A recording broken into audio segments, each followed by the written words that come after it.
श्री कृष्णा। आज है भागवत गीता का 8वां अध्याय और उसका 15वां श्लोक। सुनिए, बहुत अच्छा है।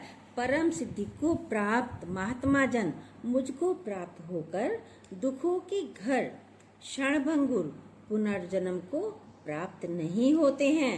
सुनिए, बहुत अच्छा है। दुखों का कारण क्या है, इसमें ये बताते हैं भगवान। पुनर्जन्म क्या होता है, ये सारी बातें आएंगी आज। बहुत अच्छी है, पूरी जरूर सुनिएगा।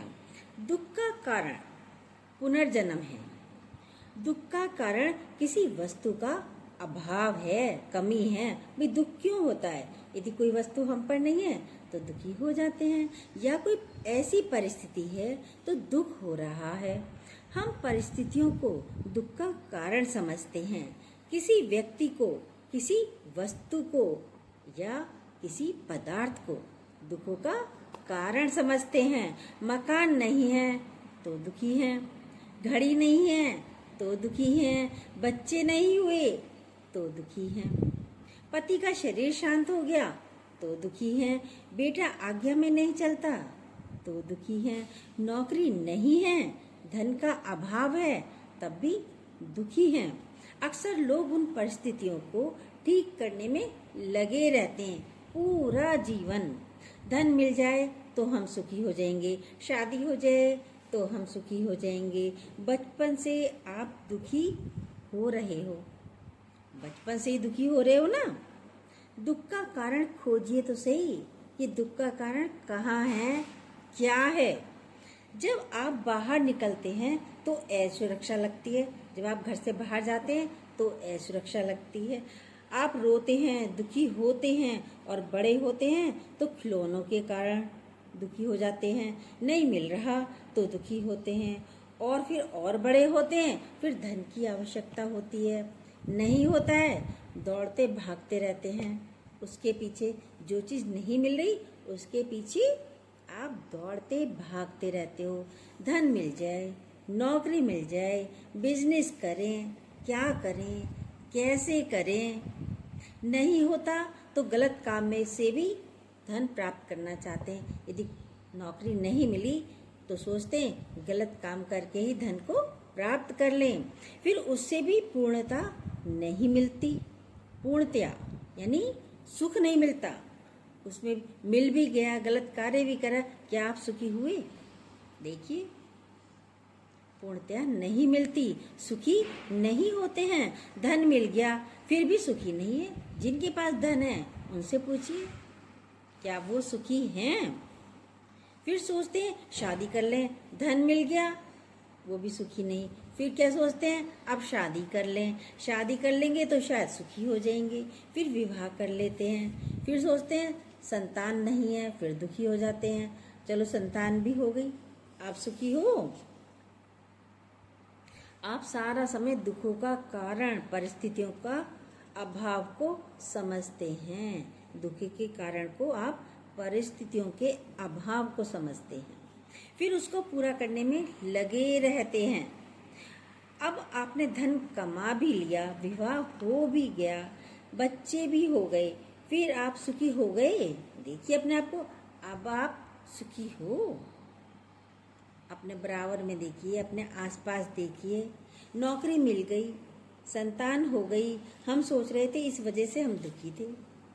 कोई लड़ रहा है, कोई लड़ रहा था, प्यार से बोलने लगा तो हम सुखी हो गए। तो परिस्थिति ठीक हो गई तो हम सुखी हो गए। आप खोजे, क्या आप अब सुखी हैं?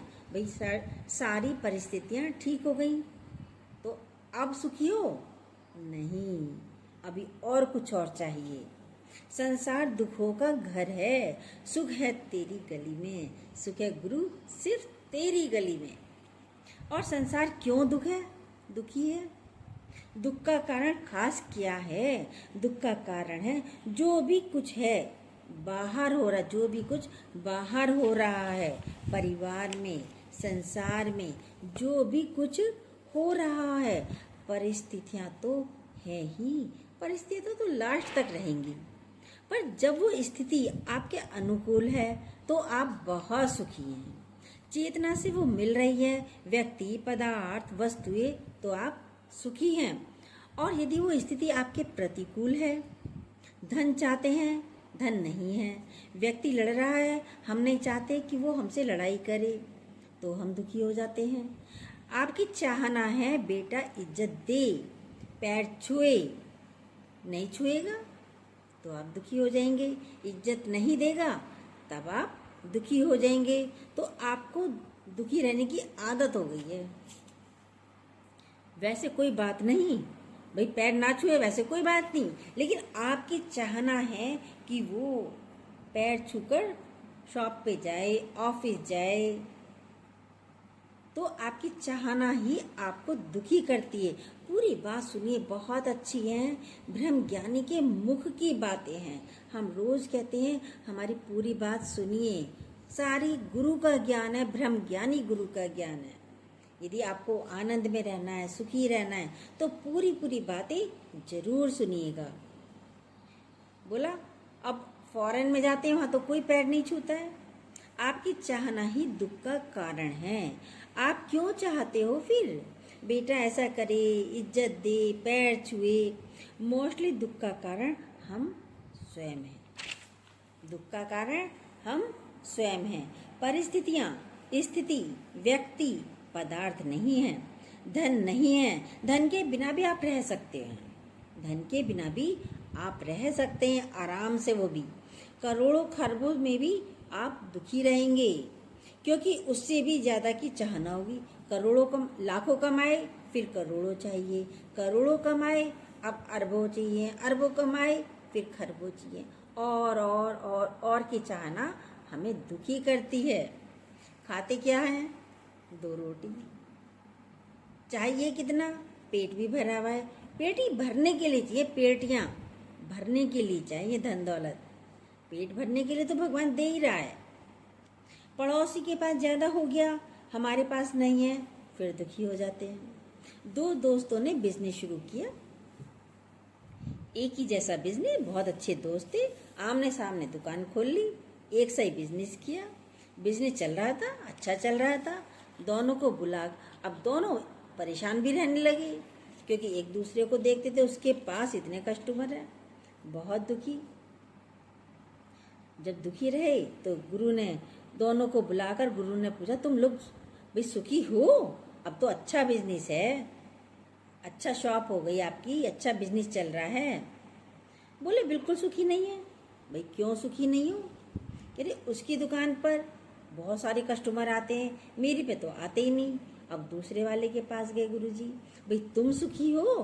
तो उसने भी कहा नहीं, उसके वाले के पास ज्यादा कस्टमर आते हैं, मेरे पास तो आते ही नहीं, इसलिए मैं दुखी हूँ।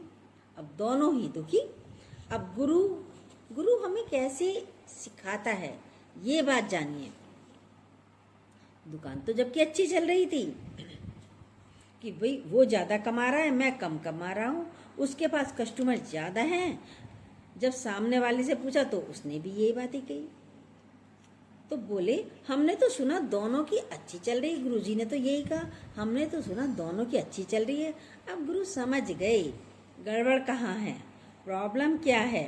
दोनों गुरु के पास गए, बोले समस्या का हल कैसे हो गुरुजी बताइए। तो गुरु ने कहा 2 दिन तुम उसकी दुकान पर जाकर बैठो और 2 दिन तुम उसकी दुकान पर जाकर बैठो।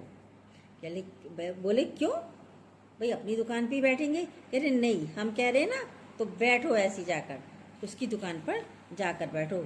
अब क्या होता है, वो सामने देखता है, सामने देख रहा है तो उसकी दुकान पर तो बहुत सारे कस्टमर आ रहे हैं, 1 आया, 2 आया, 10 आए जा रहे हैं। अब जो इधर बैठा था वो इधर की तरफ देख रहा है, 1 आया, 2 आया, 10 आए, उधर भी कस्टमर बहुत सारे आ रहे हैं। दोनों ने एक दूसरे को देखा, जब देखा तो कस्टमर तो बहुत आ रहे हैं, अभी तक वो देख ही नहीं रहे थे इस तरीके से। सामने बहुत सारे कस्टमर दिखाई दिए, अरे हमारे पास भी बहुत सारे कस्टमर आ रहे हैं। अब वो बैठ के देखते हैं, इतनी सारी कमाई मेरी हो रही है, और सोच रहे हैं इतनी सारी कमाई हो रही है, इतने सारे कस्टमर आ रहे हैं, दोनों एक देख रहे हैं अपने अपने दुकान पर। तो 4 दिन बाद जाकर गुरुजी से कहा, अब हम गुरुजी बहुत खुश हैं। अब उन्हें गुरु ने आईना दिखाया, अरे देखो तो सही, कस्टमर तो बहुत आ रहे हैं, तब सामने देख रहे, सामने वाले के कस्टमर को देख रहे थे। अपनी तरफ तो निगाह करो, अपनी तरफ कोई दृष्टि डालता ही नहीं। परिस्थिति तो वही थी, स्थिति तो वही थी, खाली सोच बदली। किसने? गुरु ने। गुरु ने सिर्फ सोच बदली है। यदि दुखी हैं, परेशान हैं, उलझे हैं, आप चाहते कुछ हैं, होता कुछ है, गुरुजी कहते हैं क्या करिए फिर? आप अपनी अपनी मर्जी को परमात्मा की मर्जी से मिला लीजिए, सुखी हो जाओगे, आनंद में हो जाओगे। अब है पुनर्जन्म होता है। भाई क्यों होता है पुनर्जन्म? वासना के अनुसार। सुनिए, बहुत अच्छी बात है। और वासना क्या करती है? आपके पास जितना है ना, उसके बाद और चाहिए। वासना क्या करती है? आपके पास जितना है उसके अलावा आपको और चाहिए, और चाहिए, और चाहिए, ज्यादा चाहिए। और चाहना के लिए क्या होता है? आज इतना है, आज करोड़ है, कल 10 करोड़ चाहिए। अब उसके लिए समय भी चाहिए। भाई इतना रुपया कमाने के लिए समय भी तो चाहिए। बिना समय के तो 10 करोड़ नहीं कमा सकते। बेटे की शादी हो जाए, समय चाहिए। तो ये समय चाहिए किसके लिए? जब आपके भीतर कामनाएं हैं, इच्छाएं हैं, आकांक्षाएं हैं, तो वह समय मांगती हैं। वो इच्छाएं समय मांगती हैं, आकांक्षाएं समय मांगती हैं, वो हमारी कामनाएं समय मांगती हैं। तो वह समय मांगती हैं। भगवान को क्या बोला जाता है? वह कालातीत है, वह समय से परे है। पर आपको अपनी इच्छा पूर्ति के लिए समय की आवश्यकता जरूर पड़ेगी। आपकी तो एक इच्छा पूरी हुई तो उससे कनेक्टेड और इच्छा आने लगेंगी। पहले बोलते थे मकान बन जाए, मकान बन जाए। एक ने बोला मकान बन गया। भाई अब पहले बोलता था मकान बन जाए, मकान बन जाए, चलो मकान बन गया। अब बोला इनॉग्रेशन हो जाए, चलो इनॉग्रेशन भी हो गया। फिर बोला इंटीरियर तो हुआ ही नहीं अभी, तो चलो इंटीरियर भी हो गया। अब क्या दिक्कत है भाई? अभी फर्नीचर की कमी नजर आ रही है। अभी है ना, फर्नीचर जरा सही से लग जाए, फर्नीचर बाजार से आ जाए, फर्नीचर की कमी आ रही है, थोड़ा और आ जाए। अब जब घर अच्छा बन गया तो सोचा अब अच्छा घर बन गया तो अब मेरे बेटे की शादी और हो जाए, चलो बेटे की शादी हो जाए। इच्छाओं की पूर्ति कभी नहीं होती है, कहीं भी फुल स्टॉप नहीं होता है। आप बचपन से लेकर अभी तक देख लीजिए अपने आप को, बचपन से लेकर अभी तक देखिए, क्या इच्छाएं खत्म हो गई? नहीं हुई, फुल स्टॉप होता ही नहीं। आपकी इच्छाएं, कामनाओं का अंत नहीं होता, उसके लिए चाहिए समय, वक्त चाहिए। और वक्त कहाँ से मिलेगा? अभी होते होते जीवन की सांझ हो जाती है। ये सब चाहिए में तो जीवन की सांझ हो गई, यानी भगवान के पास जाने का समय आ जाता है। मरने के करीब आ जाते हैं, मरने के करीब हैं, इच्छाएं पूरी नहीं हुई। अब उस समय को पूरा करने के लिए क्या होता है? फिर आपको दूसरा जीवन चाहिए। फिर वही इच्छाओं की पूर्ति, आपके पास 10 करोड़ चाहिए, नहीं हुए तो इच्छाओं की पूर्ति के लिए आपको दूसरे जीवन में आना पड़ेगा, मेहनत करनी पड़ेगी, तभी तो पूर्ति होगी। अब उसके लिए होता है पुनर्जन्म। लेकिन ये जरूरी नहीं कि पुनर्जन्म मनुष्य का ही मिले। है जरूरी? नहीं है जरूरी। आपको किसका मिलता है ये नहीं मालूम, गधे का, घोड़े का, सांप का, बिल्ली का, कुत्ते का, वो आपकी वासना अनुसार मिलेगा। यहाँ कृष्ण भगवान बोल रहे हैं पुनर्जन्म इच्छा अनुसार होता है। अंत समय जो धन सुमरे, अंत समय चल रहा है किसी का और उसके मन, उसकी इच्छाएं धन में पड़ी हो, अंत समय जो धन सुमरे, यानी सुमरे मतलब याद करे, तो सर्प जून बल बल उतरे। तो आप सांप बन के आ जाओगे, सांप बनकर आकर तिजोरी पे बैठ जाओगे। सोचिए क्या कर रहे हो, क्या चाहिए। अंत समय जो पुत्र सुमरे, अंत समय में यदि पुत्र को याद कर रहे हो तो सूकर जून बलबल उतरे, तो सूकर बन जाओगे, सुअर बन जाओगे। पुत्र क्या होता है सुअर का? पूरा परिवार वहीं कीचड़ में नाले के पास, बेटा बेटी पोती पोता बहू पत्नी पति सब वहीं खाते पीते रहते हैं नाली के पास। तो ये है अंत समय जो पुत्र सुमरे। इसलिए भाई किसी को याद मत करो, सिर्फ भगवान को याद करो, भगवान की याद में रहो। पता नहीं किस समय अंत समय आ जाए। तो अंत समय जो पुत्र सुमरे तो सूकर जून बल बल उतरे, सूकर बनकर आना पड़ता है। परिवार चाहिए क्योंकि तो नहीं चाहिए, कुछ नहीं चाहिए, ऐसे रहो। एक दृष्टांत आ रहा है, नारद जी की कथा आती है शास्त्रों में। भगवान अकेले बैठे थे, खाली, कोई था ही नहीं भगवान के पास। नारद जी आए, बोले आप अकेले बैठे हैं भगवान, आपके पास कोई है ही नहीं। भगवान बोले मेरे पास कोई आना ही नहीं चाहता नारद। भाई क्यों नहीं आना चाहता आपके पास? क्यों नहीं? बोले क्यों नहीं आना चाहता? आपके पास तो बहुत सुख वैभव है। कहते हैं मुझे नहीं चाहता कोई, मुझे नहीं चाहता। भाई आपके पास इतना सुख वैभव है, आना क्यों नहीं चाहता? तो भगवान ने कहा तुम ही ले आओ, जाओ किसी को ले आओ पकड़कर, जो कोई आना चाहता हो, मेरे पास रहना चाहता हो, मेरे पास सुख भोगना चाहता हो। नारद जी सबसे पहले एक बुजुर्ग के पास जाते हैं। गए, तुम्हारा तो अंत समय आ रहा है, चलो। कहता है अभी भगवान के पास क्यों लेकर जा रहे हो? बुजुर्ग से कहा भाई तुम्हारा अंत समय आ गया है, चलो भगवान के पास स्वर्गलोक में चलो। तो क्या कहते हैं बुजुर्ग भी? बुजुर्ग कहता है अभी भगवान के पास क्यों लेकर जा रहे हो? अभी तो मुझे पोते की शादी देखनी है, अभी तो मुझे पोते के पास लेकर जाओ, पोते के पास लेकर जाओ। अब नारद जी किसी जवान व्यक्ति के पास गए, वह बोला भाई, उससे कहा तुम चलो भगवान के पास। बोला अभी तो दुकान खोली है, अभी तो चली भी नहीं दुकान मेरी, हमको बोल रहे हो भगवान के पास चलो। भाई पहले दुकान तो चलवा दो नारद जी, भगवान से कहो मेरी दुकान अच्छी तरह चले, बढ़िया चले। अब तीसरे के पास गए, उसने कहा अभी तो शादी हुई है मेरी, जरा संतान का सुख तो देख लूं, अभी क्यों भगवान के पास मुझे लेकर जाना चाहते हो नारद जी? मत ले जाओ, मुझे नहीं जाना अभी, अभी अभी तो शादी हुई है। अब चौथे के पास गए, जो कुंवारा था वह बोला अरे शादी बहुत अच्छी होती है, सुना है कि भाई जो शादी करते हैं बहुत अच्छा होता है, बड़ा मजा आता है उन्हें। शादी तो कर लूं मैं, अपनी शादी तो देख लूं कम से कम, कैसी होती है शादी। कहाँ लेके जा रहे हो मुझे? भगवान के पास नहीं जाना।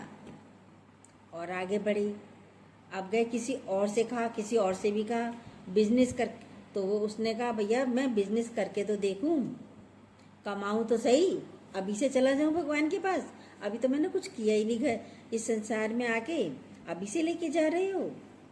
कोई नहीं जाने को तैयार हुआ भगवान के पास। इच्छाएं कामनाएं क्या करती हैं? संसार में दौड़ाती रहती हैं। ये इच्छाएं कामनाएं तो हैं जो हमें संसार में दौड़ाती हैं, भगाती हैं। परमात्मा की चाह नहीं होती है। इच्छाओं के कारण आपको टाइम मिलेगा, समय मिलेगा दूसरे जन्म तक, क्योंकि इच्छाओं की पूर्ति तो होती नहीं, और चाहिए इसी में लगे रहते हैं। देखो अपने आप को भी, देखो कितना चाहिए। एक और दृष्टांत आता है, एक आदमी बिल्कुल मरने के करीब था। उससे बोला अगर सपोज तुम्हारी उम्र बढ़ा दी जाए तुम क्या करोगे? फिर से तुम्हें छोटा बना दिया जाए, भाई तुम फिर क्या करोगे? बोला गलतियां तो करता रहूंगा मैं, और फिर समय चाहिए गलतियों को सुधारने के लिए, फिर और समय चाहिए, मतलब गलतियां भी जरूर करनी है और फिर समय भी और चाहिए सुधारने के लिए। दूसरा आदमी भी मर रहा था। पंडित ने बोला भैया मर रहे हो, प्रायश्चित तो कर लो, तुमने इतने पाप किए हैं, फांसी की सजा मिल रही है आपको। फांसी की सजा मिलती है तो पूजा भी करनी होती है, थोड़ी पूजा करके तब विदा करते हैं, फांसी तक लेके जाते हैं। बोला तुम प्रायश्चित कर लो, इतने पाप तुमने किए हैं। बोला प्रायश्चित तो पहले ही कर रहा हूँ। व्यक्ति बोला तुम्हारे बोले बगैर मैं प्रायश्चित कर रहा हूँ। बोला जो तुमने पाप किया है उनका प्रायश्चित कर रहे हो? बोला नहीं, उनका नहीं, उनका प्रायश्चित नहीं कर रहा, जो मैंने नहीं किए। और भी पाप कर सकता था मैं, और भी पाप कर सकता था मैं। सोच रहा हूँ और भी पाप क्यों नहीं कर डाले मैंने। फांसी की सजा तो एक ही बार मिलती, गला तो एक ही बार दबाया जाता, कुछ और कर लेता पाप, कुछ और मजे कर लेता, कुछ और आनंद कर लेता। मनुष्य की आकांक्षाएं पाप करवा रही हैं, इच्छाएं पाप करवा रही हैं। पापों को खत्म करने की चाह नहीं होती है, फुल स्टॉप तो होता ही नहीं, और चाहिए और चाहिए, इसलिए फिर पुनर्जन्म हो जाता है। पुनर्जन्म भी दुख का कारण है। पुनर्जन्म भी क्या है? दुख का कारण है। जन्म ऐसे तो होता ही नहीं, आसानी से नहीं होता। कुंभी पाक नरक है, गर्भ में ऐसे ही तो कोई नहीं जाता। साइंटिस्ट से पूछा कैसा अंदर होता है, भाई वैज्ञानिक से साइंटिस्ट से पूछा अंदर कैसा होता है। पेट में पानी के अंदर बच्चा तैरता रहता है, पानी के अंदर। बताओ क्या त्वचा निगल जाएगी?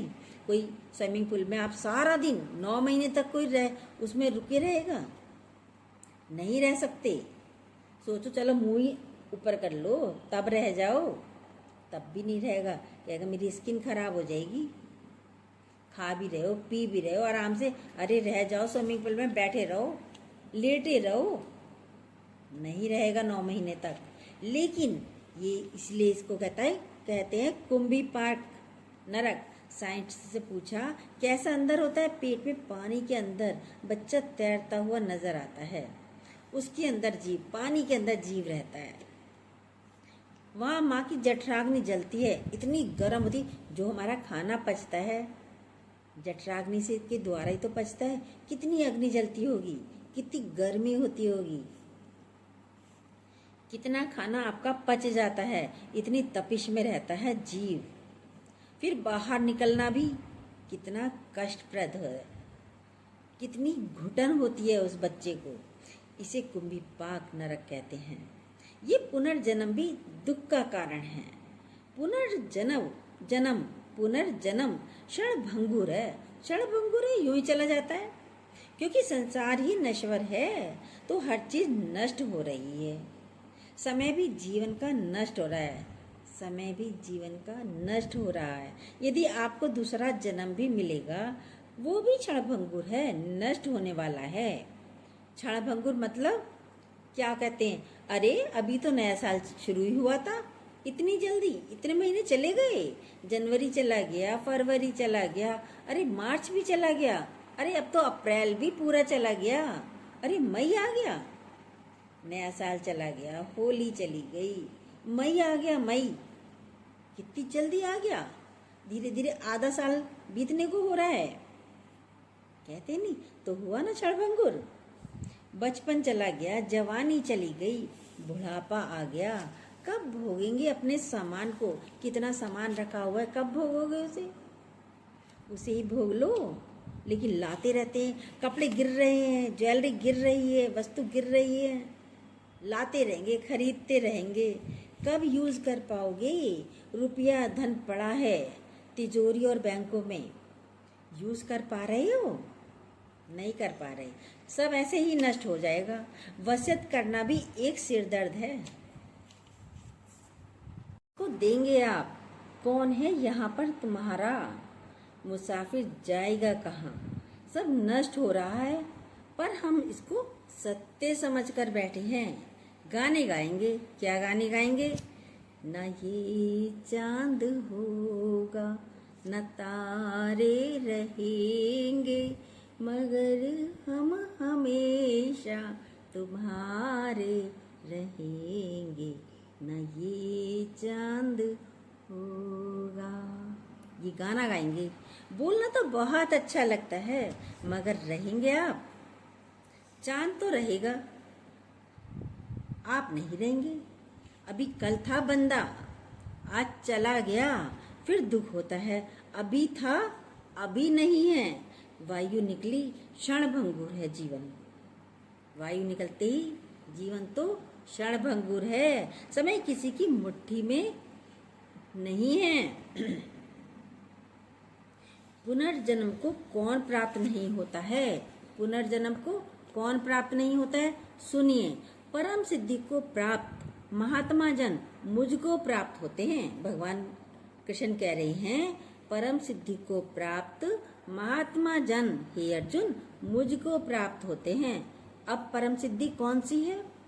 जिसने उस परमात्मा को जान लिया। महात्मा, महान आत्मा, वो मैं हूँ। हम महात्मा बोलेंगे तो क्या सोचते हैं? वे गेरुए वस्त्र जो पहनकर फिरते हैं, चलते हैं, रहते हैं, वो महात्मा है? नहीं, वो महात्मा नहीं है। महान आत्मा जिसने स्वयं को आत्मा जाना, वो महान है। जिसने स्वयं को आत्मा जाना, वो महान है। महात्मा जब मैं नहीं हूँ तो केवल महात्मा है। जब मैं नहीं हूँ तो केवल महात्मा है। ये ही परम सिद्धि है। जिसने अपने आप को आत्मा जाना, मैं वो परमात्मिक स्वरूप हूँ, मैं वो ईश्वर स्वरूप हूँ, ये परम सिद्धि है। महात्मा जन मुझको प्राप्त करते हैं, उसको ही पूर्णता का अनुभव होगा। यही परम सिद्धि है। सिद्धि तो वो है सबसे बड़ी, जिसने जाना मैं कौन हूँ, वो सबसे बड़ी सिद्धि है। जिसने जाना मैं कौन हूँ। आप माँ हैं तो बेटा है, मेरा है। आप माँ बनी तो बेटा भी है, मेरा भी है, घर मेरा भी है, पति मेरा है, मेरापन। मैं हूँ तो मेरा घर है। मुर्दे का कौन सा घर है, कौन सा गांव है? मुर्दे का तो कोई गांव नहीं, कोई घर नहीं। जैसे ही डेड हो जाता है तो सारे अकाउंट्स क्लोज हो जाते हैं, बंद हो जाते हैं। फिर मोह किससे करो? मैं की खुंटी को उखाड़ दो। ना मैं किसी का, ना कोई मेरा। इसका आनंद लीजिए और इसमें ही आनंद है। ना कोई मेरा, ना मैं किसी का। इसी आनंद में रहिएगा। जय श्री कृष्णा। यदि ये ब्रह्म ज्ञान की बातें आपको अच्छी लगती हो तो जो न्यू हो प्लीज़ सब्सक्राइब कीजिएगा, बेल को दोबारा प्रेस कीजिएगा। जय श्री कृष्णा।